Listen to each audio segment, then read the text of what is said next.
Comienzo a la segunda mesa redonda, que seguirá un poco el mismo formato que la anterior. Tengo el placer de presentarles a la doctora Elena Domínguez Peco, coordinadora de la Oficina Regional de la Conferencia de Ministros de Justicia de Iberoamérica desde 2009. En 1998 obtuvo con honores su título de licenciada en Derecho en la Universidad Pontificia Comillas, homologado por la Universidad Complutense de Madrid. Desde el año 2009 fiscal, actualmente en la Fiscalía de la Audiencia Provincial de Madrid. Es experta universitaria en planificación y gestión de proyectos de cooperación al desarrollo, organizado por la Organización de Estados Iberoamericanos, la Universidad Nacional de Educación a Distancia y CIDEAL. Desde mayo de 2008 a la actualidad es representante de CONFIL en reuniones de diversos foros americanos y europeos, tales como la Cumbre Iberoamericana de Jefes de Estado y de Gobierno, la Cumbre de la Organización de Estados Iberoamericanos, la Red Judicial Europea, la Asociación Iberoamericana de Ministerios Públicos, la Cumbre Judicial Iberoamericana o el Foro Iberoamericano de Seguridad Vial. Es experta de la Comisión Europea en proyectos sobre capacitación del sector judicial y fortalecimiento de las escuelas de jueces y fiscales y miembro de la Red de Capacitación de los Ministerios Públicos Iberoamericanos, de la Red Judicial Europea, de la Red de Capacitación Judicial del Consejo de Europa y del Grupo de Investigación sobre Derechos Humanos del Consejo de Europa. Tiene una amplia experiencia docente en seminarios, jornadas y congresos internacionales sobre temas de su especialidad, como ser cooperación al desarrollo en Iberoamérica, nuevas tecnologías aplicadas al proceso civil, lucha contra la delincuencia organizada transnacional, intimidad y datos sensibles, entre otros. Ha efectuado varias publicaciones auspiciadas por la Comisión Europea y ha asistido a un gran número de conferencias y eventos como disertante. Le agradecemos especialmente su presencia y la predisposición a comentarnos su experiencia, que sirve como título a su disertación: el proyecto Cero Papel en Tribunales. Doctor. Bueno, muchísimas gracias. Esto es una artimaña para que se fueran sentando mientras escuchaban todas estas cosas que se han dicho sobre mí. No sabía que se iba a leer tanto y evidentemente ustedes sabrán que uno pone en el currículum muchas cosas, luego no es tanto como parece. Miren, yo voy a empezar haciendo tres cosas. Les voy a dar las gracias, voy a pedirles disculpas y les voy a hacer una promesa, así para empezar. Evidentemente le quiero dar las gracias a los organizadores de este evento por la iniciativa que han tenido, porque es verdad que este tipo de intercambio antes de que se ponga en marcha un determinado proyecto es muy importante para el éxito del mismo, pero sobre todo por haberme invitado a participar y tener la oportunidad de disertar con ustedes. Y en este agradecimiento especialmente al doctor Granero, que fue quien se acercó a mí en otra charla que estaba dando y me dijo: creo que puede ser interesante que conozcamos su visión. Las disculpas, miren, como ustedes ven y estarán pensando, ¿qué hace esta gallega sentada aquí? Bueno, soy española, lo siento.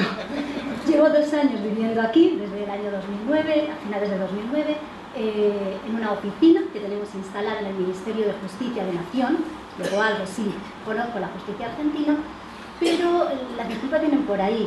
Yo voy a hablar desde una visión totalmente diferente a la que ustedes tienen del día a día argentino, ¿sí? Yo lo que quiero es contarles un poquito, desde una visión más genérica, qué está pasando en Iberoamérica y ver si esto les puede ayudar en alguna medida, qué elementos son comparables y pueden ser tomados por ustedes y cuáles no, donde ustedes están más avanzados y tal vez nos puedan ayudar con otros países. Valgan mis disculpas por ese lado.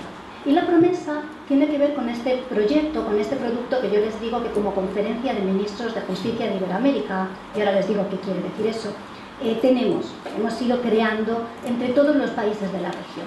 Este producto, que se concreta en un documento que ven aquí, pero que tiene o está pensado para ser implementado en todos los países, está a disposición de ustedes para, si lo consideran oportuno, empezar o tomarlo como uno de los referentes en este proceso de reforma en el que se han involucrado.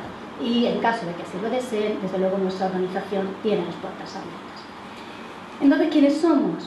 Bueno, Conferencia de Ministros de Justicia de los países iberoamericanos, que tiene un nombre tan largo como la hoja de vida esta que han leído por aquí, es un organismo internacional. Está integrado por los 21 ministerios de justicia de Iberoamérica, es decir, España y Portugal, y los 19 que hablan español y portugués en este lado del Atlántico.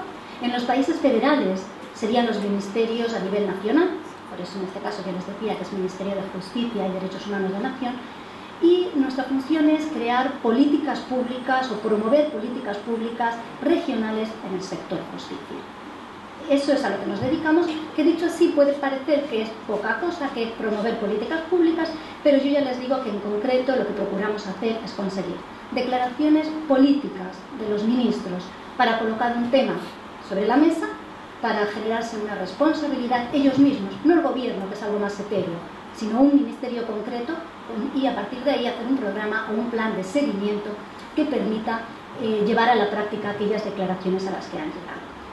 Y como Conferencia de Ministros de Justicia estamos desde el año 2006 trabajando 4 temas que los 21 ministros han considerado prioritarios y que son la reforma del sistema penitenciario, el acceso a la justicia, la lucha contra la delincuencia organizada y las nuevas tecnologías en la administración de justicia.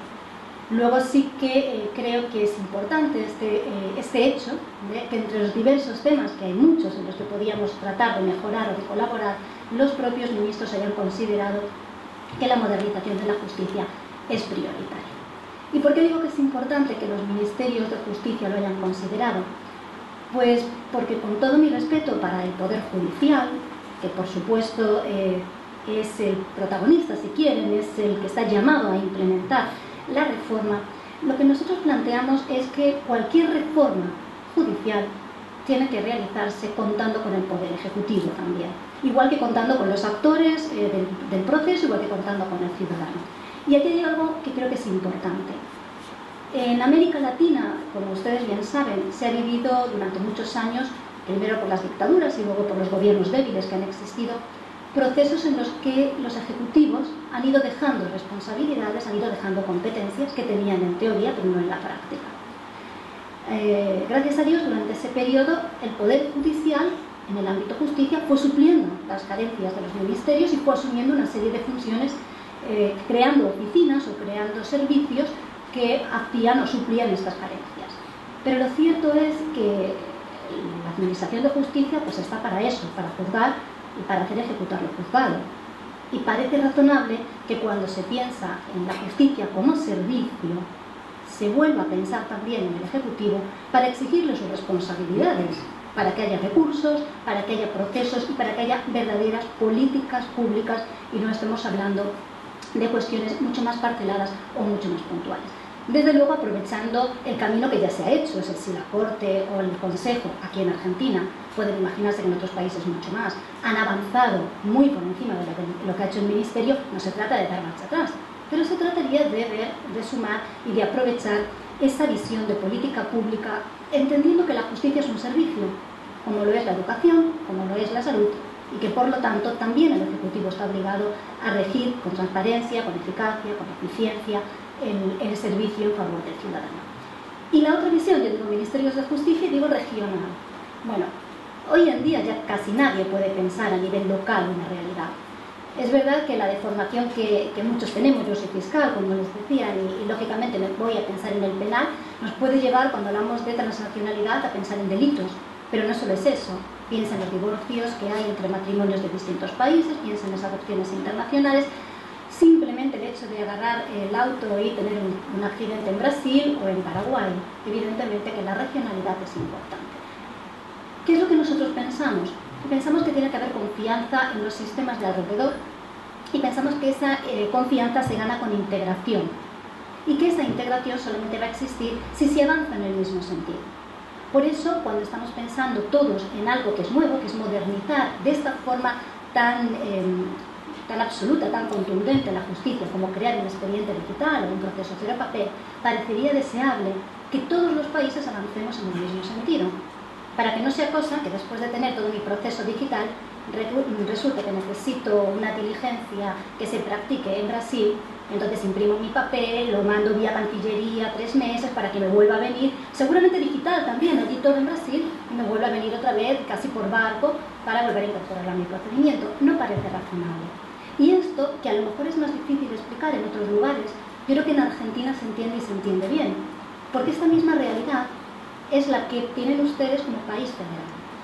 Yo el otro día estaba en Salta en unas reuniones en las que todas las provincias contaban los avances tecnológicos que tenían.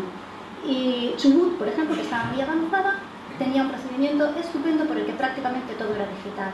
Y cuando le pregunté, bueno, ¿y si tienen que tomar declaración a un testigo, no sé, digamos en la provincia de Buenos Aires?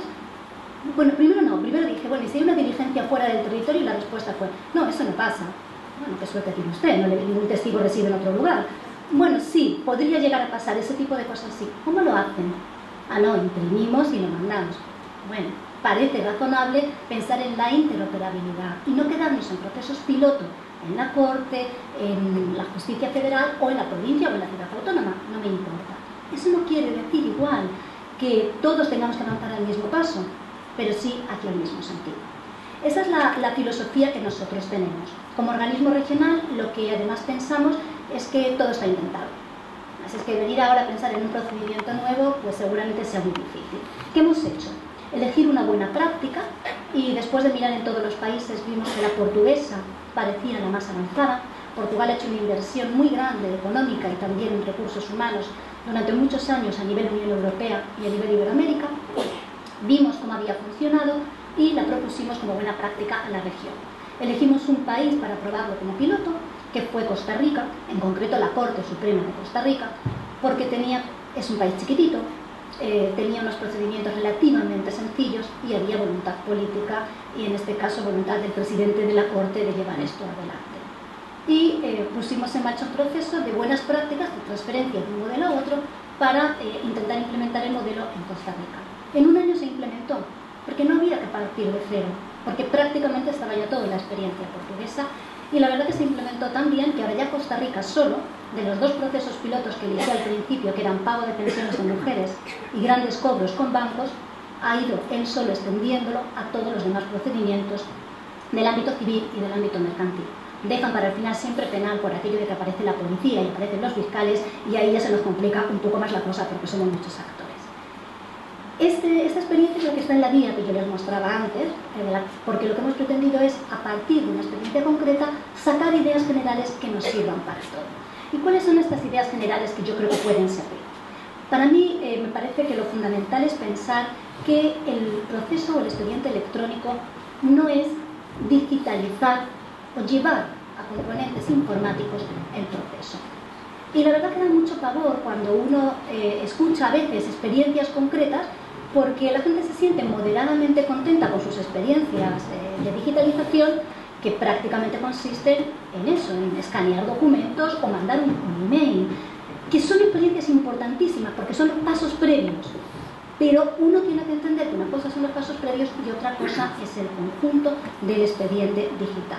Por eso cuando yo leo la ley 26.685, y seguro que el doctor Granero nos lo explicará mejor, me surge el ver que en plano de igualdad se habla del expediente digital, documento digital, la comunicación digital o el domicilio electrónico.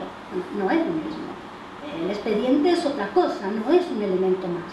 Y en este sentido, el segundo elemento fundamental es pensar que el expediente digital es un expediente integral, desde que se interpone la demanda y hasta que se falla la sentencia, sin perjuicio de que haya determinados documentos que se puedan imprimir en papel.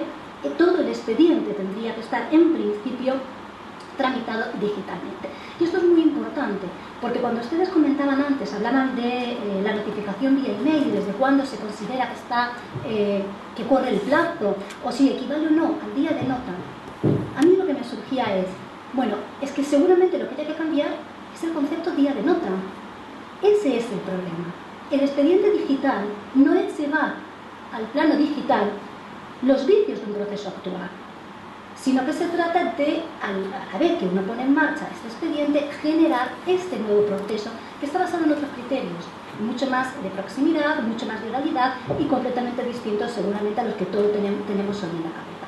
Por eso también decimos, como tercer principio, que tan importante es el producto como el proceso. Y en ese sentido es muy importante el diseño, la implementación y la depuración de lo que uno quiere hacer. En el diseño creo que es donde hay que resolver todas estas cuestiones que ustedes tienen aquí. Y por eso creo que sí es un buen momento para hacer estos debates. Me parece que el esfuerzo del Consejo y de la Corte Suprema va a ser positivo, porque están en ese momento de pensar, diseñar, organizar hacia dónde se quiere ir. Y todo hay que preverlo por adelantado.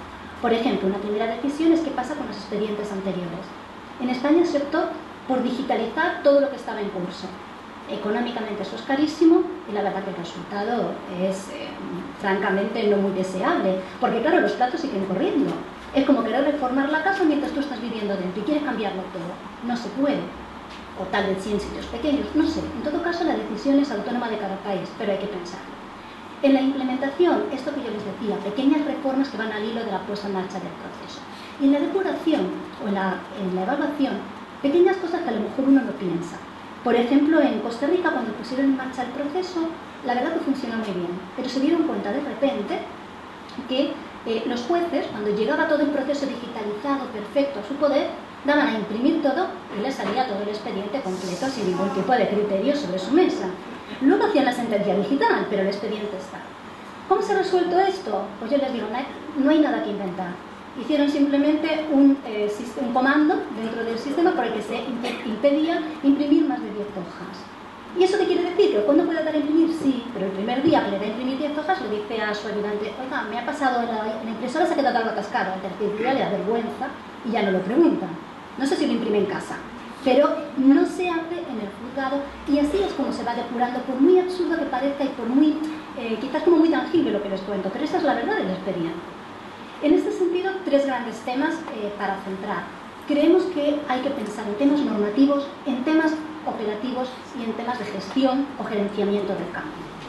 Y en temas normativos, que todos como somos juristas pensamos que son los más importantes y hasta que yo no tenga esa reglamentación perfecta y estupenda que me van a hacer en la Corte y en el Consejo, no voy a poder hacer nada.